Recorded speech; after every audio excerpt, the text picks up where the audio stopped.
जय सिया राम जय जय राम, जय राम जय राम जय जय राम, जय सिया राम जय जय राम, जय सिया राम जय जय राम।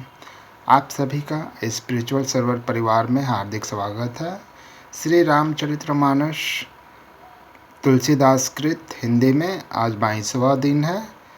पिछले कथा के आगे कंटिन्यू करेंगे और आप सभी सनातन भाई बंधु माता बहनों से निवेदन है कि कृपया कमेंट में जय श्री राम जरूर लिखें और लाइक फॉलो सब्सक्राइब करना ना भूलें। सीताराम सीताराम सीताराम। दीनहन जाचक नहीं जो जही भावा, उबरा सो जनवास ही आवा। तब कर जोरी जन को मृदु बानी, बोले सब बारात सन्मानी। उन्होंने वह दहेज का सामान याचकों को जो जिसे अच्छा लगा दे दिया। जो बच रहा है वह जनवासे में चला गया। तब जनक जी हाथ जोड़कर सारी बारात का सम्मान करते हुए कोमल वचन वाणी से बोले।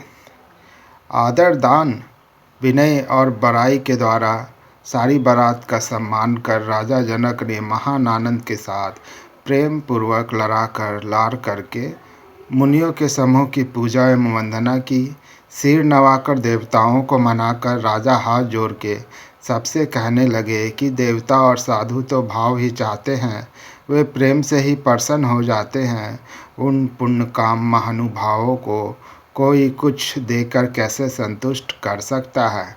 क्या एक अंजलि जल देने से कहीं समुद्र संतुष्ट हो सकता है?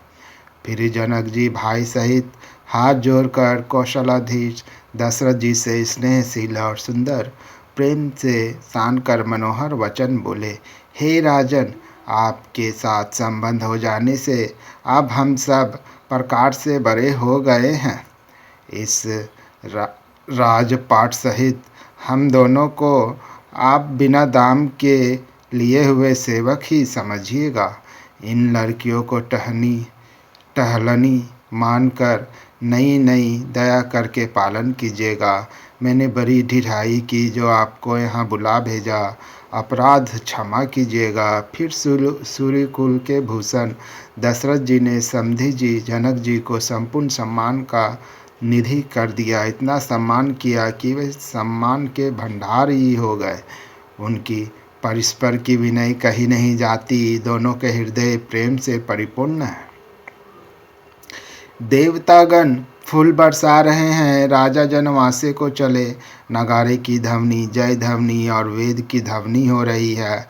आकाश और नगर दोनों में खूब कौतूहल हो रहा है, आनंद छा रहा है। तब मुनीश्वर की आज्ञा पाकर सुंदरी सखियाँ मंगल गान करती हुई दुल्हनों सहित दुल्हों को लिवाकर कोहबर को चली। सीता जी बार बार राम जी को देखती है और सकुचा जाती है, पर उनका मन सकुचाता नहीं। प्रेम के प्यासे उनके नेत्र सुंदर मछलियों की छवि को हर रहे हैं। मास परायण 11वां विश्राम।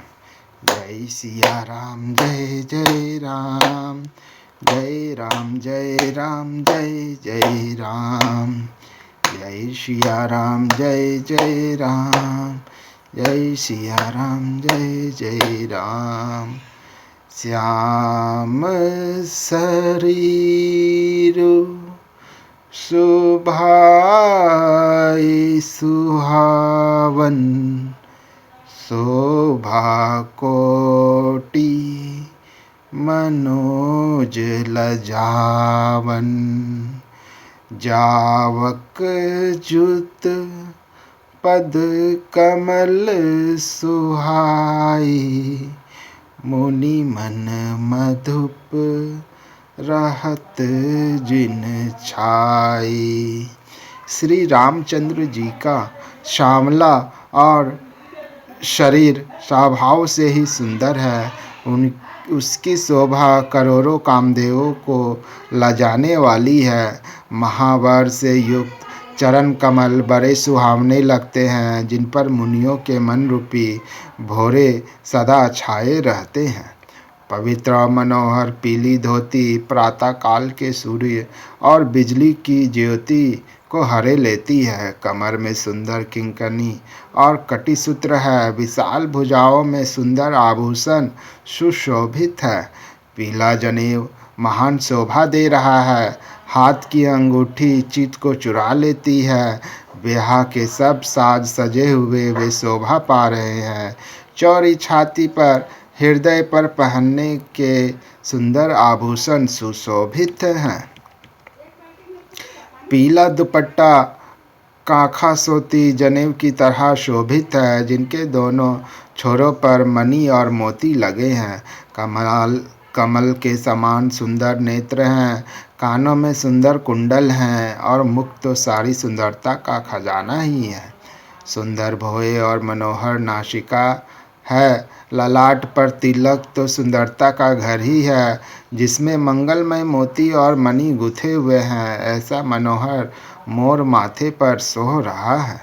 सुंदर मोरे में बहुमूल्य मणियाँ गुथी हुई हैं। सभी अंग चित्त को चुराए लेते हैं। सब नगर की स्त्रियां और देव सुंदरियां दुल्हे को देखकर तिनका तोड़ रही है, उनकी बलैया ले रही है और मणि वस्त्र तथा आभूषण निछावर करके आरती उतार रही है और मंगल गान कर रही है।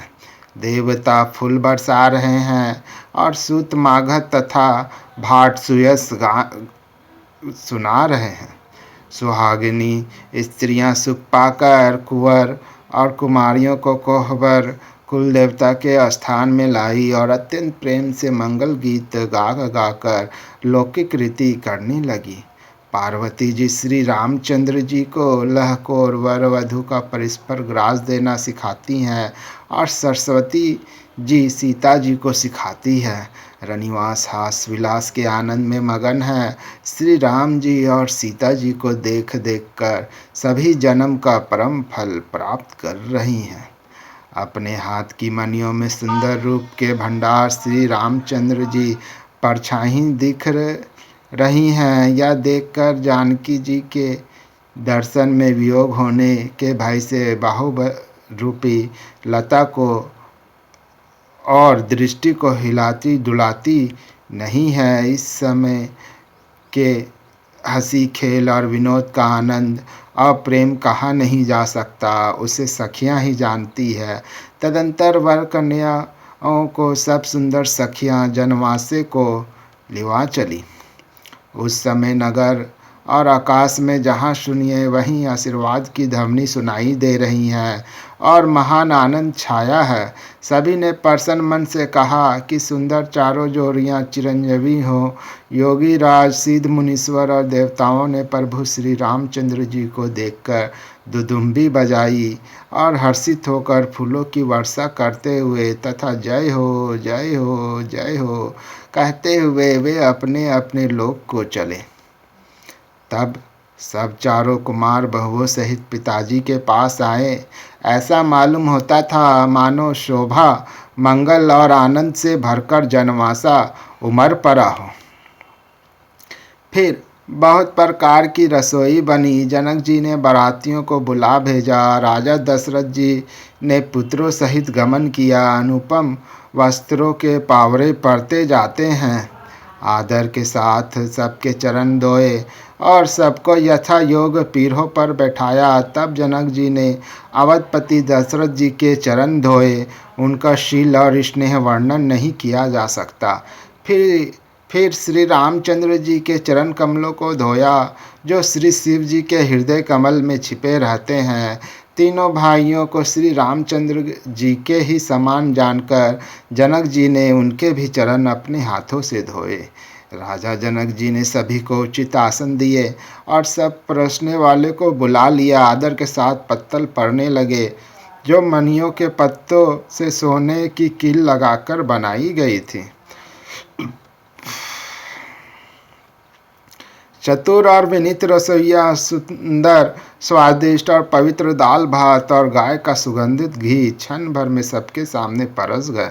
सब लोग पंचकोर करके अर्थात प्राणे स्वाहा, अपनाय स्वाहा, वैनाय स्वाहा, उदनाय स्वाहा और समानाय स्वाहा इन मंत्रों का उच्चारण करते हुए पहले 5 ग्रास लेकर भोजन करने लगे।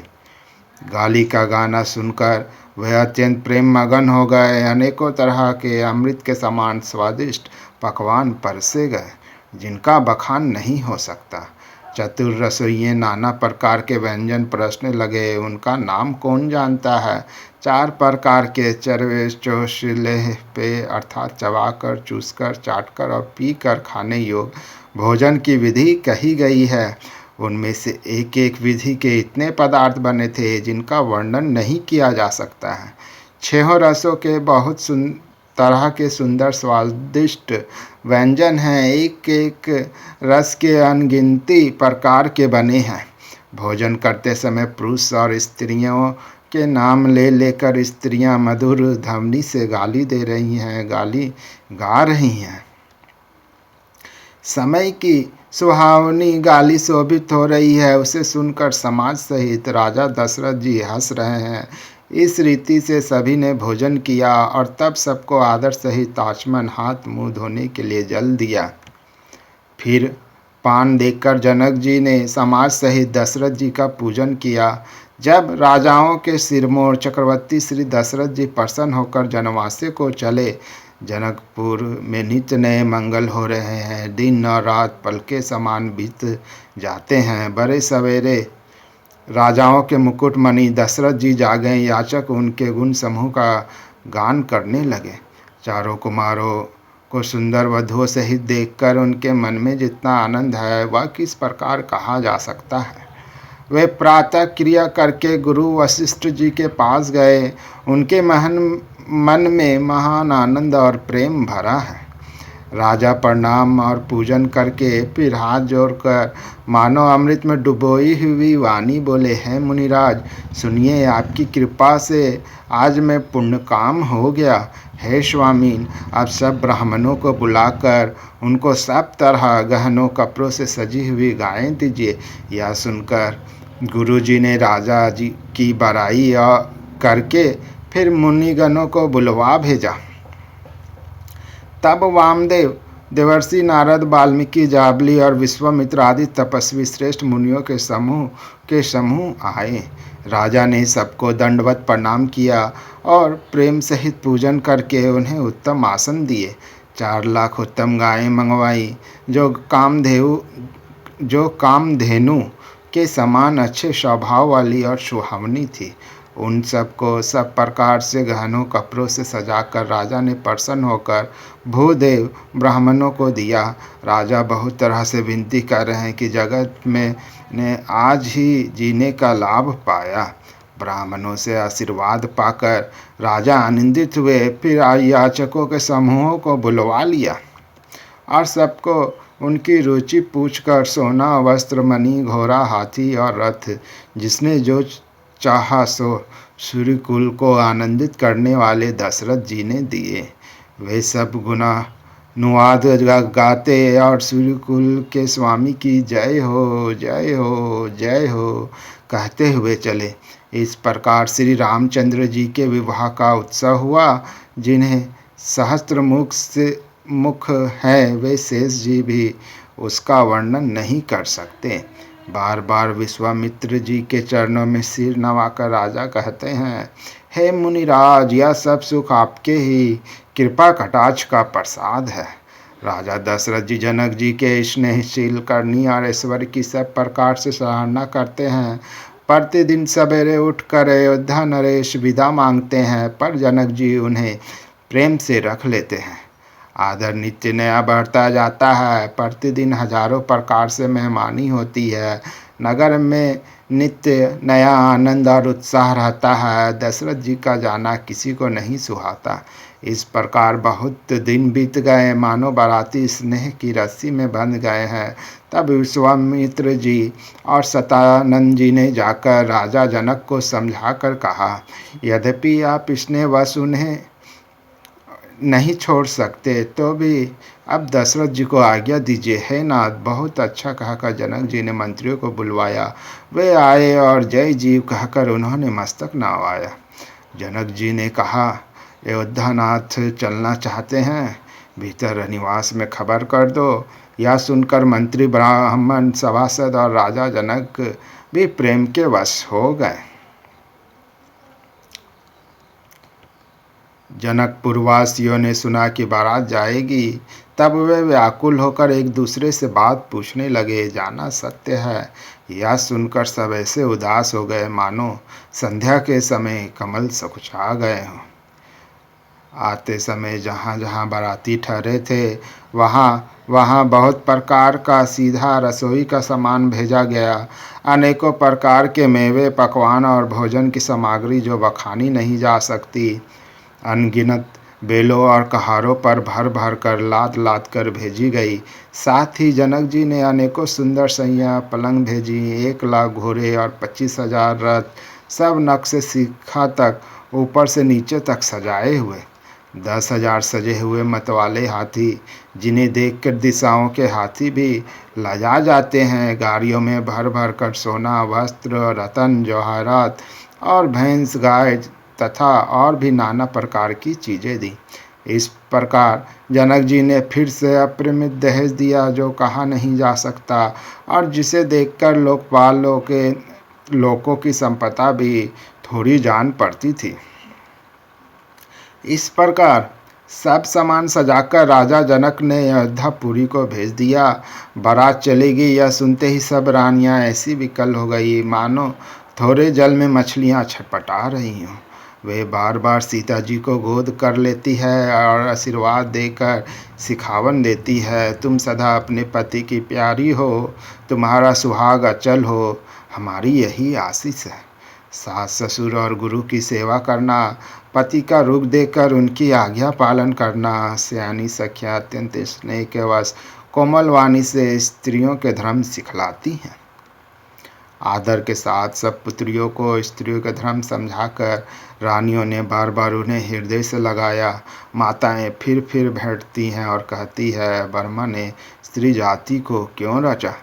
उसी समय सूर्यवंश के पताका स्वरूप श्री रामचंद्र जी भाइयों सहित प्रसन्न होकर विदा कराने के लिए जनक जी के महल को चले। स्वभाव से ही सुंदर चारों भाइयों को देखने के लिए नगर के स्त्री पुरुष दौड़े।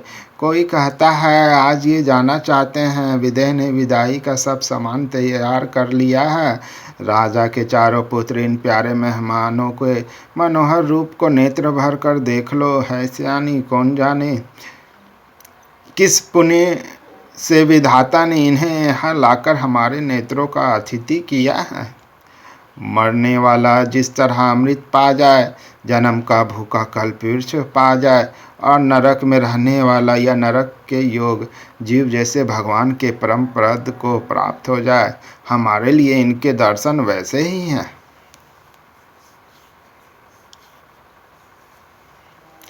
श्री रामचंद्र जी को शोभा को निरख कर हृदय में धर लो, अपने मन को साफ और इनकी मूर्ति को मणि बना लो। इस प्रकार सबको नेत्रों का फल देते हुए सब राजकुमार राजमहल में गए।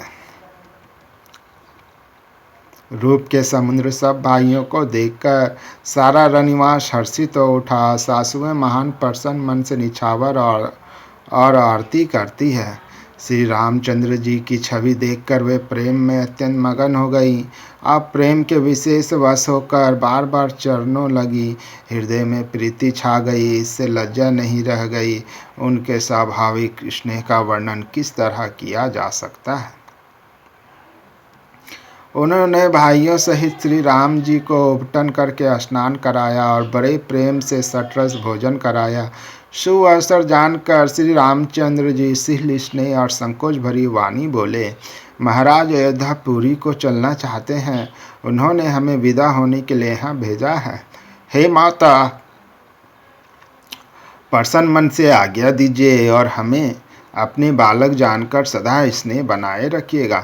इन वचनों को सुनते ही रनिवास उदास हो गए। सासुएं प्रेमवश बोल नहीं सकती। उन्होंने सब कुमारियों को हृदय से लगा लिया और उनके पतियों को सौंप कर बहुत विनती की।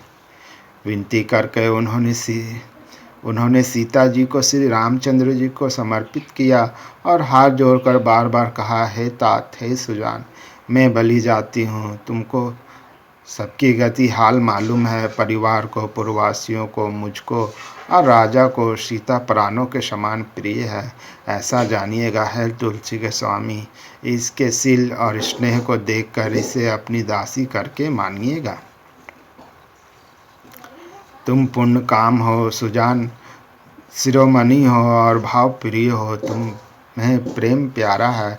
हे राम, तुम भक्तों के गुणों को ग्रहण करने वाले, दोषों को नाश करने वाले और दया के धाम हो। ऐसा कहकर रानी चरणों को पकड़कर चुप रह गई, मानो उनकी वाणी प्रेम रूपी दलदल में समा गई हो। स्नेह से सनी हुई श्रेष्ठ वाणी सुनकर श्री रामचंद्र जी ने सास को बहुत प्रकार से सम्मान किया। तब श्री रामचंद्र जी ने हाथ जोड़कर विदा मांगते हुए बार बार प्रणाम किया। आशीर्वाद पाकर और फिर सिर नवाकर भाइयों सहित श्री रघुनाथ जी चले।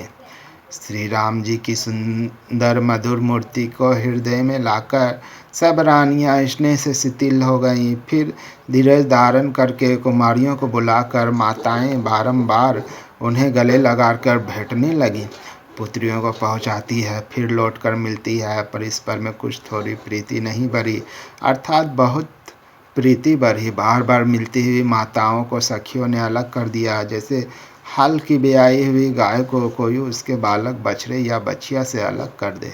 सब स्त्री पुरुष और सखियों सहित सारा रनिवास प्रेम के विशेष वश हो रहा है। ऐसा लगता है मानो जनकपुर में करुणा विरह ने डेरा डाल दिया हो। जानकी जी ने जिन तोता और मैना को पाल पोस कर बड़ा किया था और सोने के पिंजरों में रख कर पढ़ाया था, वे व्याकुल होकर कह रहे हैं, वैदेही कहाँ है? उनके ऐसे वचनों को सुनकर धीरज किसको नहीं त्याग देगा, अर्थात सबका धैर्य जाता रहा।